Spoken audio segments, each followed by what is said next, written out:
Hey folks, welcome back to another video.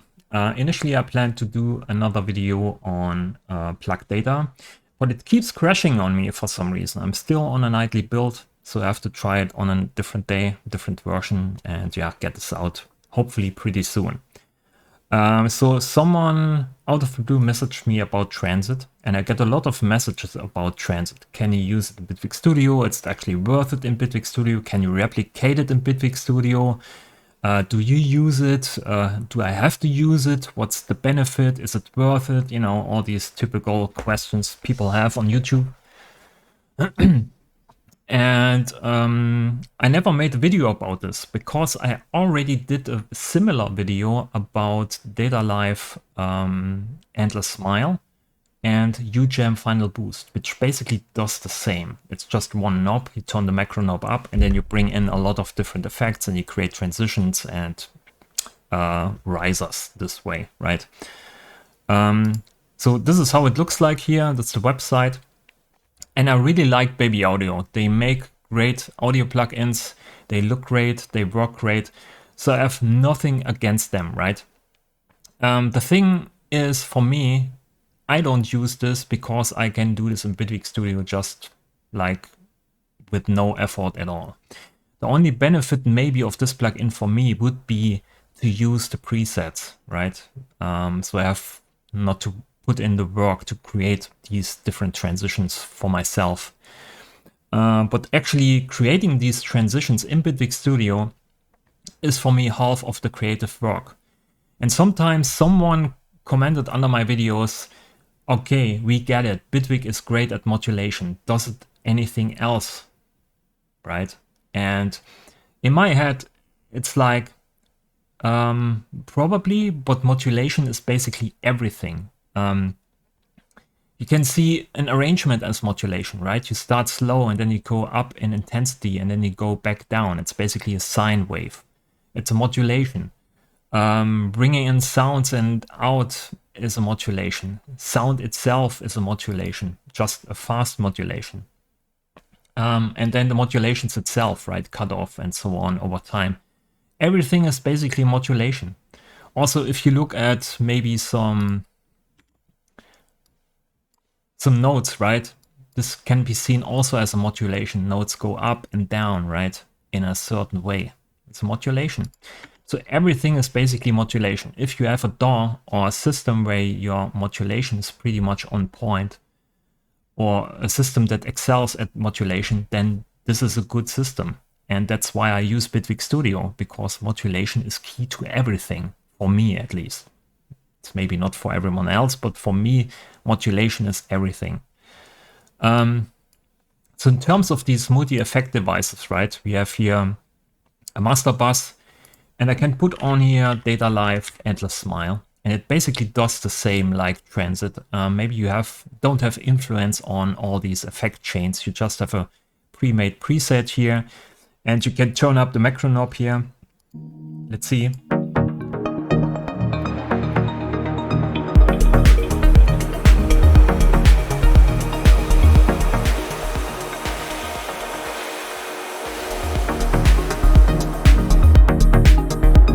So to me, it almost sounds like you bring in a reverb, you bring in a low cut and a bit of chorus maybe, or something like that. So it's not that much to this preset here for me.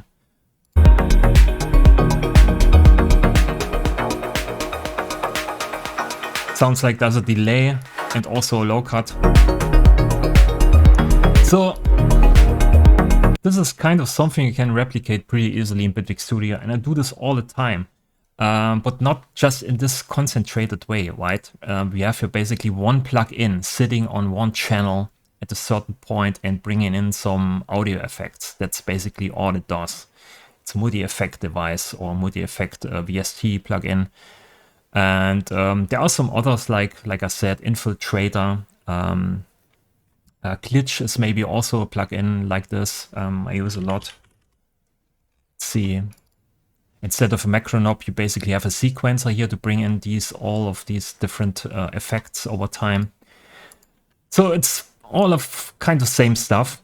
So to replicate basically this effect here, I can say I want to have here the filter. This filter is a low cut here, right? So here's a macro knob, a global one. Bring in the filter, bring in a bit of resonance, amp up the volume. Maybe use flanger here. Flanger is coming in, a bit of feedback, a bit of different color. Let's see. Speed is ramping up over time. Depth is going in. Yeah, let's try this.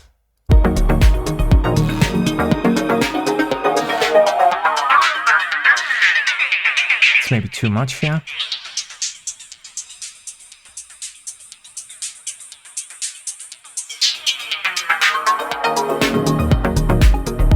We can create easily stuff like we did before with Data Live Endless Smile, just in Bitwig Studio, just with one knob and, you know, 3 stock devices. So it's a no-brainer. You can also bring in here maybe a small reverb. Let's see here. Cut this out of the Tank FX here. Maybe a smaller size. Yeah, bring in the mix of the reverb up here.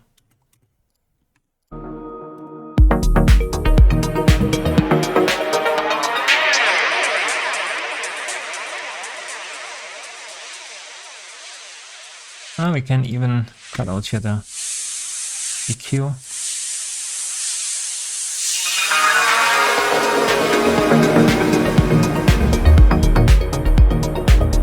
So that's basically it. That's the magic of these plugins.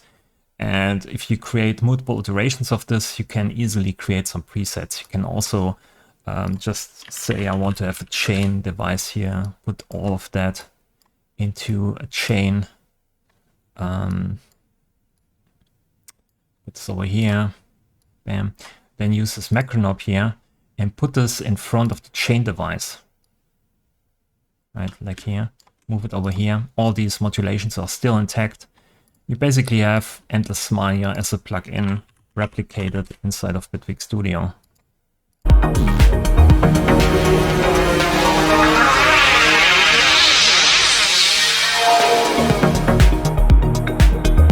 So you save this as endless 1, 2, and make multiple iterations of this with different effects. Maybe use a frequency shifter here. Maybe use a different filter, use a different reverb setting. Yeah, frequency shifter, low cut, low pass, maybe a band pass filter on here. Maybe a peak limiter on the end. So you can put on a lot of stuff and create these kind of riser effects in no time, in less than 2 seconds inside of Bitwig Studio. There's really no need to buy these plugins if you use Bitwig Studio, in my opinion. You can still buy it and, you know, use these presets that they made. It's not a problem, but you don't need to do it, right? It's not a necessary thing to do, to buy these plugins if you use Bitwig Studio. So in Bitwig Studio, you can also create these global modulators here and do stuff like this on the master, right? But you can also say, I don't want to have this on the master. I want to make different things on different channels. So you can say, I have here this macro knob, and I want to maybe open up the filter of the bass, right? Do I have different bass here? Yeah, yeah.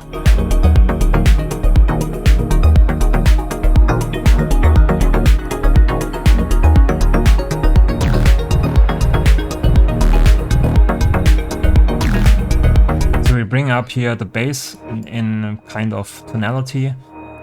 We also go to the music bus. Here we use a filter. Low cut, right? Bring the low cut up, bit of resonance. Bring up the loudness.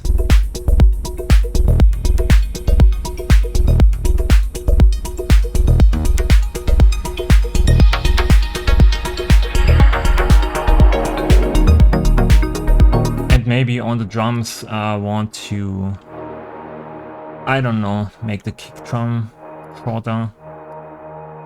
Something like this. Or maybe bring up the tonality here.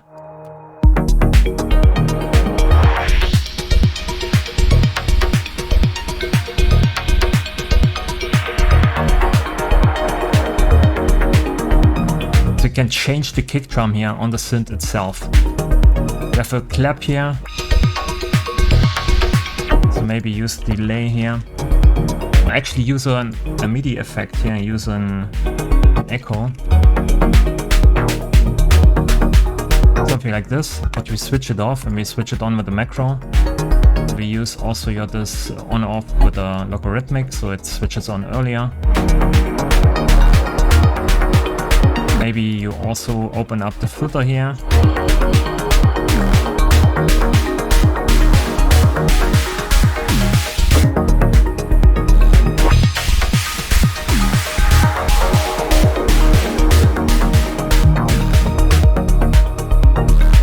You can do stuff like this in Bitwig Studio pretty easily. You can modify MIDI effects, you can modify audio effects, you can modify synthesizer settings, all that stuff, and it creates a much bigger, richer result in the end than just using one VST plugin on one channel with one macro knob and just these standard effects like chorus and flanger and stuff like this. You can do much more by just modulating the synth and the effect itself on these channels here with these macro knobs.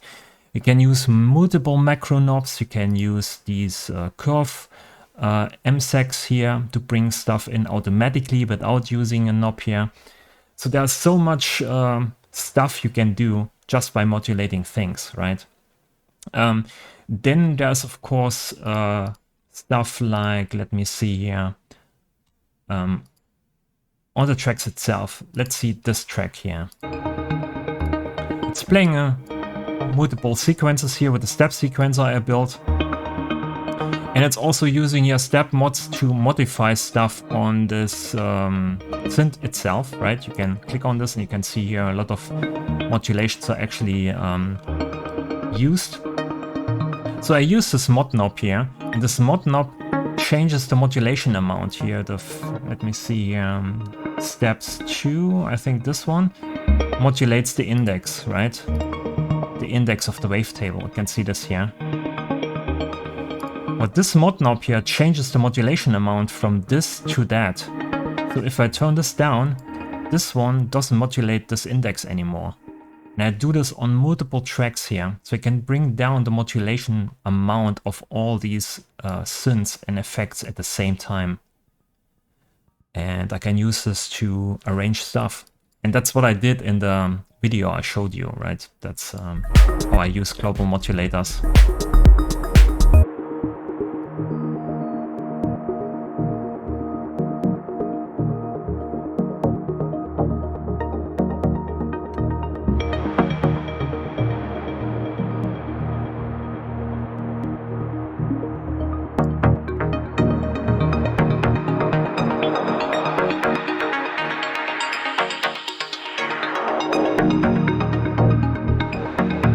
So this is, in my opinion, how you should use Bitwig Studio on a daily basis. That's what it's made for, right? This is what Bitwig Studio is all about.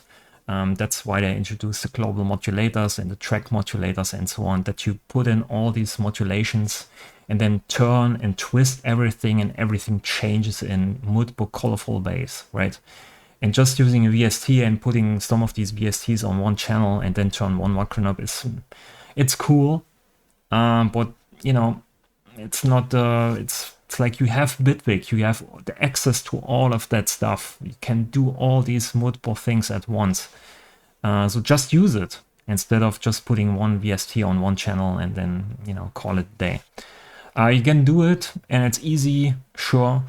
But maybe use Bitwig to its full potential and make use of it and make your music dynamic and interesting, okay?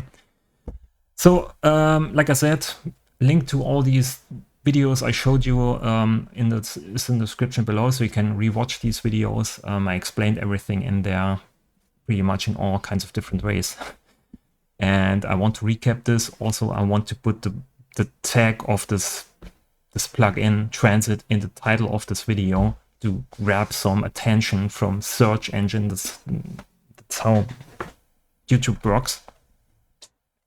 And yeah, if you liked the video, please leave a like, subscribe to the channel. Thanks for watching, and I'll see you in the next video. Bye.